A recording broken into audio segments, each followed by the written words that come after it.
Saya ingat pertama kali saya mimpi Rasulullah SAW bukan karena ibadah saya, bukan karena puasa saya, bukan karena saya banyak berdoa, banyak berzikir atau berwirid, tetapi karena saya mau tinggalkan suami saya waktu itu, Habib Sagaf bin Mahdi Besha Abu Bakar.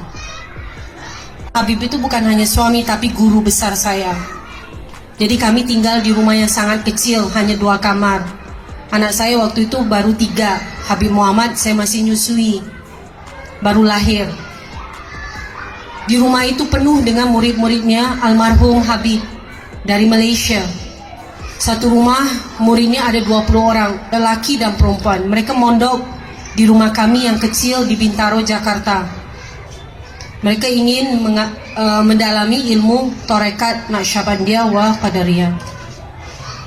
Saya itu marah karena mereka tinggal di rumah saya selama 2 bulan, tidak bayar apa-apa. Saya ini disuruh masak, saya harus belanja untuk kasih makan mereka, selain mengurus anak 3 saya masih kecil-kecil. Capek banget, sudah harus menyusui bayi, terus harus belanja, harus masak buat manusia ini yang katanya sok mondok, sok pelajar, tapi tidak mau bantu. Dalam pengalaman mimpi yang sangat berkesan ini, Umi Waheda dengan penuh kerendahan hati berbagi kisahnya tentang pertemuannya dengan Rasulullah Shallallahu Alaihi Wasallam. Mimpi ini merangsang Umi Waheda untuk merenungkan pengorbanannya sebagai seorang istri dan ibu. Assalamualaikum warahmatullahi wabarakatuh. Alhamdulillahirrabbilalamin. Wassalatu wassalamu ala asyrafil anbiya'i wal mursalin wa ala alihi wa sahbihi wasallim ajmain. Bentar. Terima kasih banyak sudah mengundang kami yang dari Parung, Bogor, yang tempatnya sangat becek tapi banyak ojeknya. Walaupun kami tinggal di tempat yang pelosok, tapi saya asli lahir dan besar di Singapura. Jadi kalau lagunya masih Melayu, Siti Nurhaliza, maklumin aja, masih belum bisa Krisdayanti. Saya ibu dari Habib Muhammad Waliullah. Habib Muhammad anak ketiga. Saya punya anak 7 dan saya sudah punya cucu 2. Ibu-ibu bilang ini istrinya Habib Muhammad ini. Sorry, saya ibunya. Ibu kandung, bukan ibu tiri atau ibu angkat. Jadi asli saya melahirkan Habib Muhammad. Anak saya banyak yang malu jalan dengan saya. Dia bilang selalu kami dianggap suaminya Umi. Kami ini awet tua, Umi ini awet muda. Rahasia saya bisa seperti ini karena saya tidak pernah ke salon, tidak pernah ke spa. Kerjaan saya ke sawah di Karawang. Kami punya sawah di Karawang 100 hektar. Ke penggilingan beras, ke kebun kopi, ke hutan kayu. Itu kerja saya setiap harinya. Saya juga mengajar. Saya dosen Psychology and Communication in English. Saya lulusan bahasa Inggris dan sastra Inggris dari Cambridge University.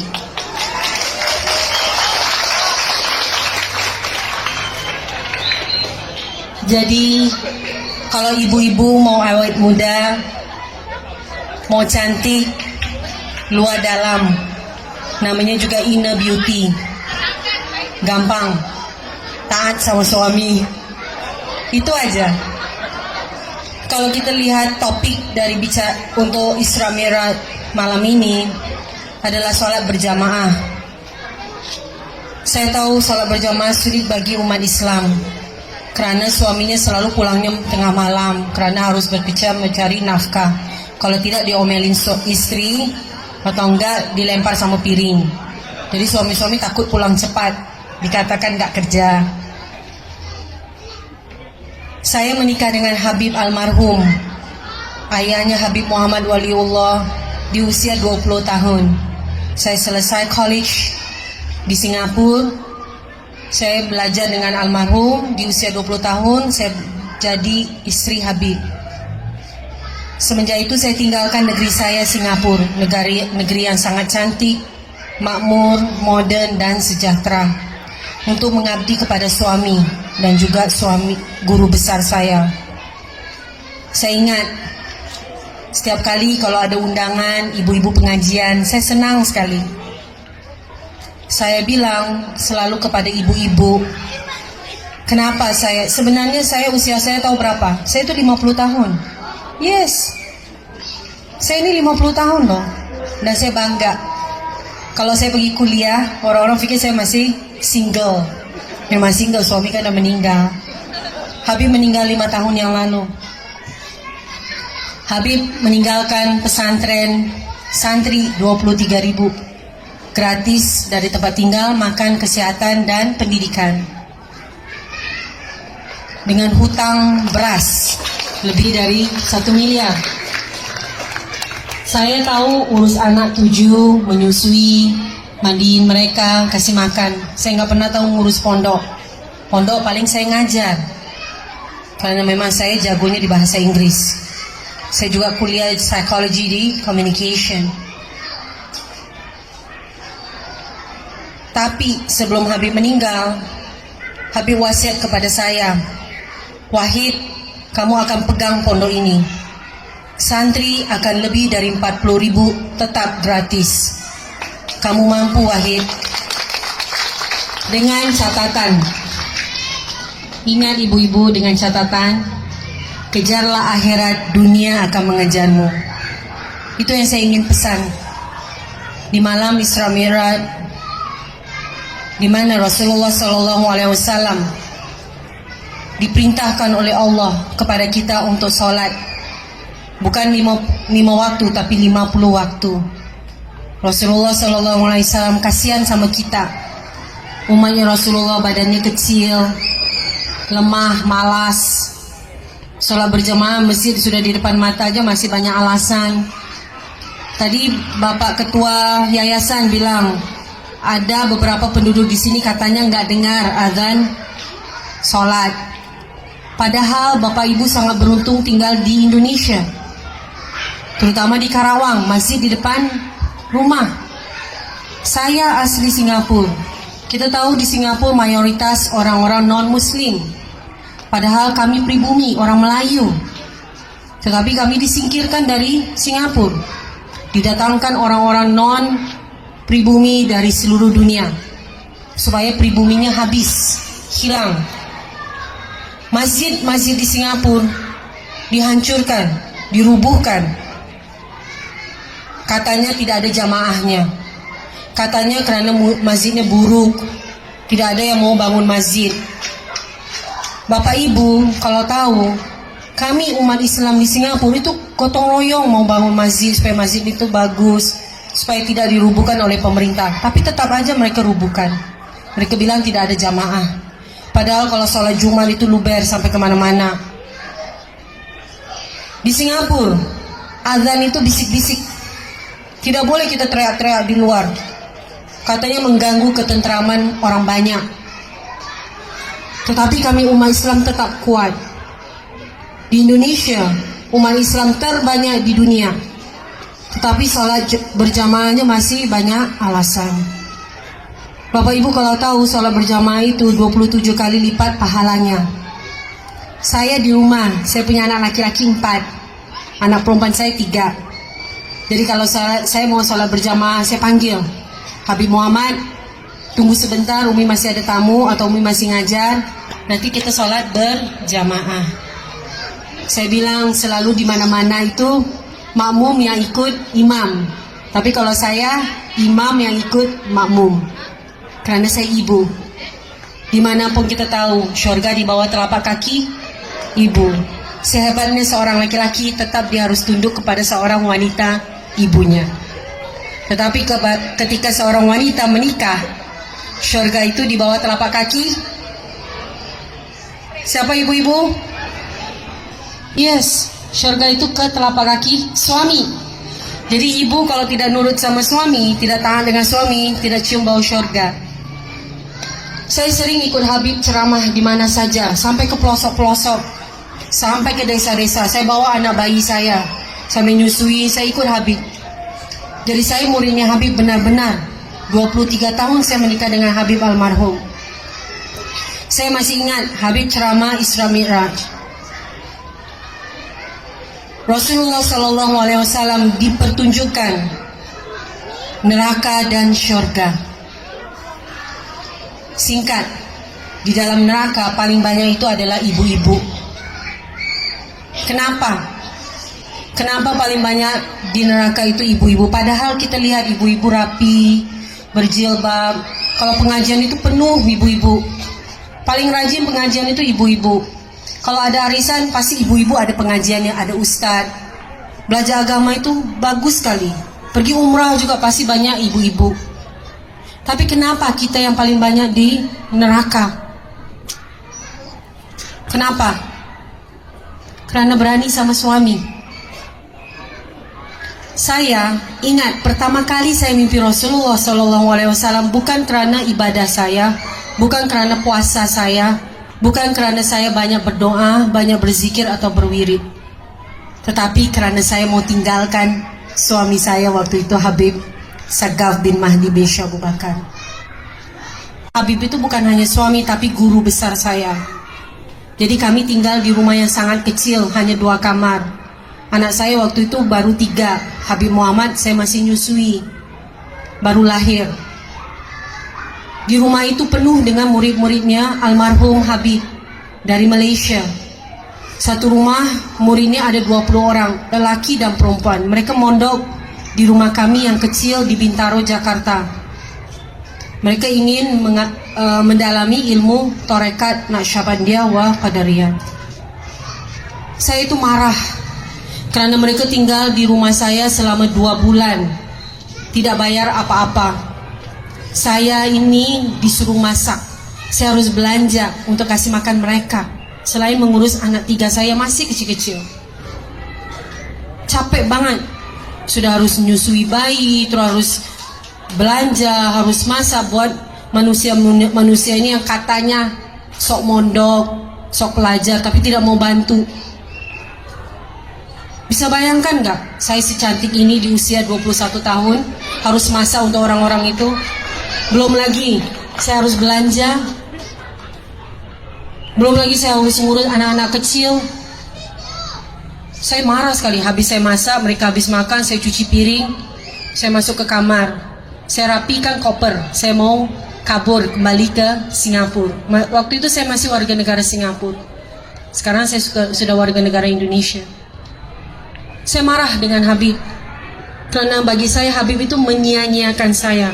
Saya tinggalkan orang tua saya di Singapura, saya tinggalkan negara saya yang begitu cantik, begitu sejahtera, begitu indah dan begitu modern, hanya untuk taat kepada seorang suami. Tapi Habib tidak menghargai saya, malah saya harus jadi tukang masak, tukang cuci piring, tukang belanja. Tega banget kan? Belum harus melahirkan anak. Saya tuh dikenal di Singapura tuh pabrik anak.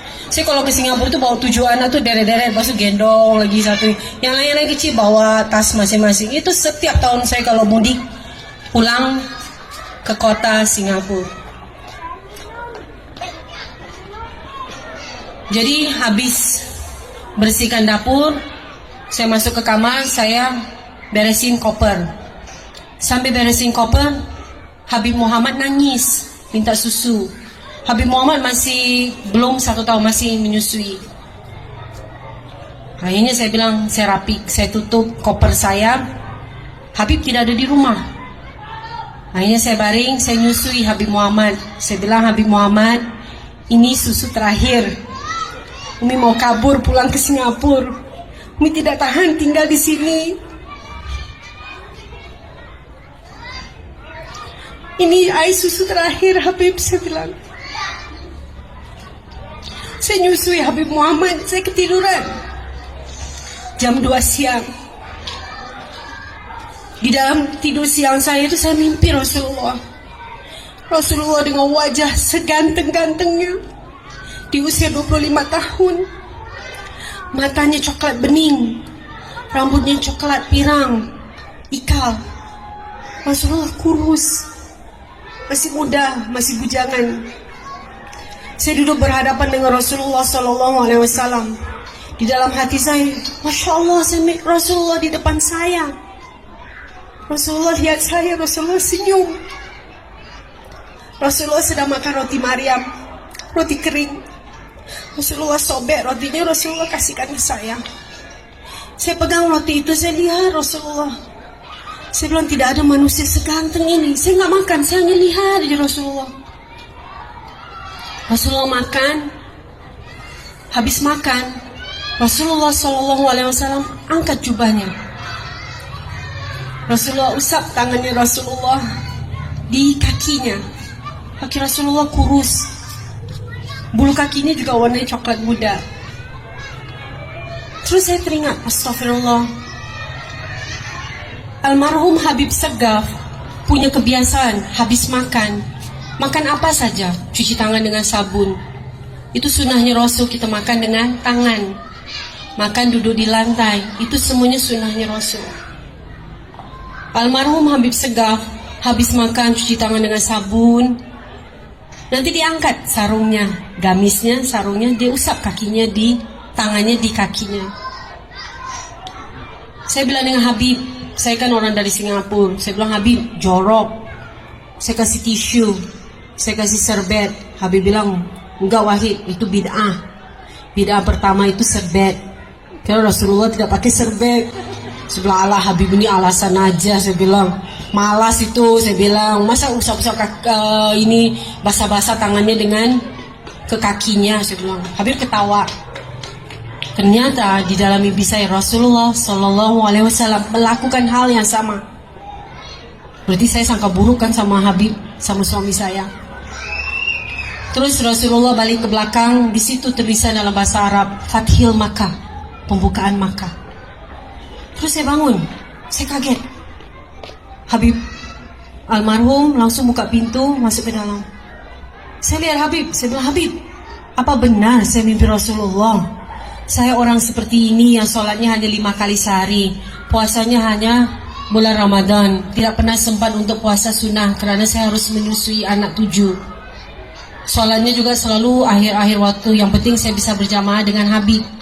Karena saya paling senang sekali bisa berjamaah, karena bayangkan, satu kali kita sholat berjamaah, pahalanya berapa kali? 27 kali lipat. Daripada kita sholat 27 kali, kan lebih baik satu kali berjamaah 27 kali. Ibu-ibu tidak wajib sholat di masjid, bisa berjamaah dengan suami. Tapi suami-suami harus ingat, ketika masjid di depan rumah, wajib sholat di masjid.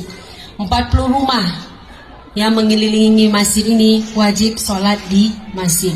Ibu-ibu bisa berjamaah dengan anak perempuannya, bisa berjamaah dengan anak laki-lakinya kalau masih belum baligh. Siapa saja dengan mbaknya di rumah, tolong kita berjamaah. Yang penting saya dapat pahala 27 kali lipat. Saya lihat Habib almarhum.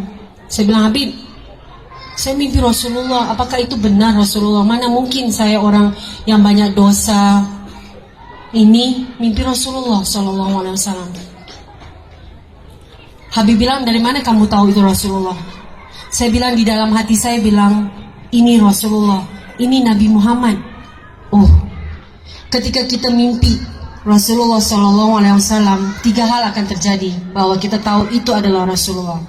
Yang pertama, di dalam hati kita akan ada bisikan, ini Nabi Muhammad. Yang kedua, ada orang yang kasih tahu, itu Nabi Muhammad, itu Nabi Muhammad.